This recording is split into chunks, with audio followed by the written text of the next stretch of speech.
Class 8 का subject science chapter first crop production and management. चलिए इसको स्टार्ट करते हैं। कहता है all living organism require food. जितने भी लिविंग ऑर्गेनिज्म है, चाहे वो प्लांट्स हो या फिर एनिमल हो, सबको किसकी ज़रूरत है? फूड की ज़रूरत है। जैसे इसमें अब आगे बढ़ते हैं। The energy from food is utilised by an organism for carrying out its various life processes such as digestion, respiration and excretion. ये जो फूड कंज्यूम करता है कोई, उससे जो एनर्जी प्रोड्यूस होता है, उस एनर्जी को यूटिलाइज किस में करता है? अपने वेरियस एक्टिविटी में। जैसे ऐसा नहीं कि सिर्फ डाइजेशन, रिस्पिरेशन और एक्सक्रीशन ही वो एक्टिविटी करता है, चाहे वो कोई भी एक्टिविटी उसके द्वारा होता हो, फिजिकल, मेंटल, हर किसी में एनर्जी का ज़रूरत होता है। लेकिन यहाँ में 3 दिया गया है, जैसे डाइजेशन है, रिस्पिरेशन है और एक्सक्रीशन है। अब आइए आगे। Plant can make their food themselves but animal including humans can not. कहता है प्लांट्स का है ऑटोट्रॉप्स है, ये आप लोग जानते हैं, और एनिमल हेट्रोट्रॉप्स है। कहने का मतलब ये है कि प्लांट अपना फूड खुद से बनाता है थ्रू फोटोसिंथेसिस, जो आप लोग पहले से जानते होंगे इस बात को। बट अगर बात करें हम एनिमल्स की, उसमें ह्यूमंस भी आते हैं, ये लोग अपना फूड खुद से नहीं बनाते हैं। ये किस पर डिपेंड होते हैं? प्लांट्स पर या तो डायरेक्टली या फिर इनडायरेक्टली। अगर डायरेक्टली और इनडायरेक्टली अब क्या होता है, अगर बात करें डायरेक्टली डिपेंडेंट, तो जैसे कोई प्लांट है, कोई अनाज है, उसको खुद से लाया और उसको कंज्यूम कर लिया, तो हो गया डायरेक्ट। और इनडायरेक्ट करने का मतलब, मान लीजिए कोई मतलब एनिमल है, कोई नॉन वेजिटेरियन है, तो पहले वो क्या किया? प्लांट उखाया और उसके बाद उसको हम कंज्यूम कर रहे हैं, मतलब हम इनडायरेक्टली ले रहे हैं। या तो प्लांट्स डायरेक्टली लें या फिर इनडायरेक्टली, लेकिन डिपेंड कहाँ होते हैं? प्लांट पर ही डिपेंड। और ये आपका अगला टॉपिक है एग्रीकल्चर। तो ये एग्रीकल्चर वर्ड कहाँ से आया? कहता है ये 2 वर्ड से मिलकर बना है, लैटिन वर्ड से अगर, जिसका मीन्स मतलब होता है फील्ड, और दूसरा वर्ड है जिसका मतलब होता है कल्टीवेशन, कल्चर, जिसका मतलब होता है कल्टीवेशन। डिफिनेशन इसका जान लेते हैं। एग्रीकल्चर का डिफिनेशन क्या है? Growing plant for getting food and other useful products is called agriculture. ऐसा नहीं है कोई आदमी एग्रीकल्चर है तो मतलब उसमें सिर्फ खाने की ही सामान होगी, उसमें और भी यूजफुल सामान हो सकता है। जैसे कि मान लीजिए कोई पेड़ है, धान का फसल है या फिर गेहूं का फसल है, उसमें क्या सिर्फ गेहूं होता है? भूसा नहीं होता है। तो भूसा क्या हुआ उसके लिए? यूजफुल प्रोडक्ट्स हुआ। कहता है food and other useful products. ध्यान दीजिएगा इस बात को। अब आपका नेक्स्ट टॉपिक है क्रॉप का डिफिनेशन जान लेते हैं पहले। Plants of the same kind are grown and cultivated at one place on a large scale.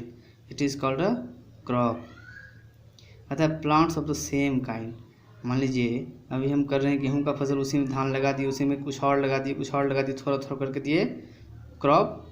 इस तरीके के सिस्टम को क्रॉप नहीं कहेंगे। कहते हैं एक ही तरीके का फसल, या तो कहीं पेड़ी का, या पेड़ी मतलब धान और व्हीट, ये सब का फसल कर रहे हैं, क्रॉप लगाए हैं, तो एक ही जगह बहुत बड़ा स्केल में करें। ऐसा नहीं कि छोटा सा जगह पे लगा दिए तो वो क्रॉप हो गया। For example, crop of rice means that all the plant grown in a field are of rice. कहता है जितना भी वहाँ पर प्लांट होगा किसी फील्ड में, सब किसका होगा? Rice. Crop of rice means that all the plants grown in a field are of rice, यानी उस फील्ड में जितने भी प्लांट्स होंगे सब किसके होंगे? राइस के होंगे। इसी तो दूसरा भी क्रॉप होगा दूसरे चीज़ का भी, जैसे कि different type like cereals, vegetables, fruits.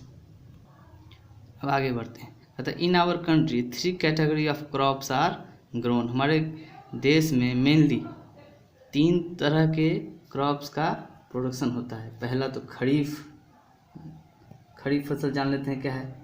Crop which grown in the rainy season, यानी कि जो रेनी सीजन होगा उसको क्या कहेंगे? खरीफ फसल कहेंगे, उसको खरीफ क्रॉप कहेंगे जी। ब्रैकेट में दिया हुआ देखिए, कब से कब तक रहता है रेनी का season? From June to September are called kharif फसल, खरीफ क्रॉप। अब आइए इसका एग्जाम्पल, जो सबसे मेन चीज़ जो आपको याद रखना है इसमें क्या है कि दूसरे जैसे रबी क्रॉप पढ़ेंगे, दोनों में एग्जाम्पल्स होंगे जो आपको कंफ्यूज करेगा, इसलिए एग्जाम्पल पर एकदम फोकस करना है।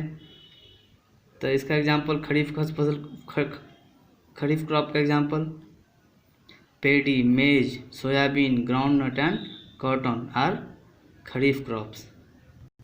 अब बात करते हैं रबी क्रॉप्स का। तो crops are grown in the winter season from October to March, यानी कि जो अक्टूबर से लेकर के मार्च के बीच जाड़े की सीजन रहती है ना, उस समय जो क्रॉप ग्रोन करेगा उसको क्या कहेंगे, रबी क्रॉप्स।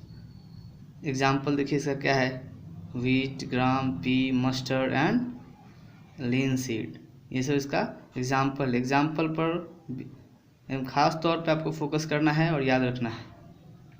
अब आइए तीसरा, जैद क्रॉप्स। इस क्रॉप के बारे में हो सकता है आप लोग पहले नहीं सुने हो। ये कब होता है, ये समर क्रॉप्स के नाम से भी जाना जाता है। The crops grown in the summer season are called zaid crops. इसका एग्जाम्पल देखिए, moong, muskmelon, watermelon, cucumber, gourd and bitter gourd. चलिए अब तीनों क्रॉप पढ़ लिया। अब इसका फिर से एक बार एग्जाम्पल देख लेते हैं ताकि एग्जाम्पल में आप कंफ्यूज ना हो। खरीफ कितने प्रकार के क्रॉप्स हुए इंडिया में, मेनली 3 कैटेगरी के। पहला खरीफ क्रॉप, दूसरा रबी क्रॉप, तीसरा जैद क्रॉप्स। सबका एग्जाम्पल फिर से एक बार देख लेते हैं। पहला खरीफ क्रॉप को किस सीजन का नाम, रेनी सीजन। देख लीजिए एकदम, इससे क्या होगा आपको याद रखने में आसानी होगी। Rabi crops winter season, zaid crops देखिए क्या है, समर सीजन। आइए इसका एग्जाम्पल देखते हैं। खरीफ का example maize, paddy, soybean, groundnut and cotton. Rabi crops का example wheat, gram, pea, mustard and linseed. Zaid crop का example moong, muskmelon, watermelon, cucumber, bitter guard.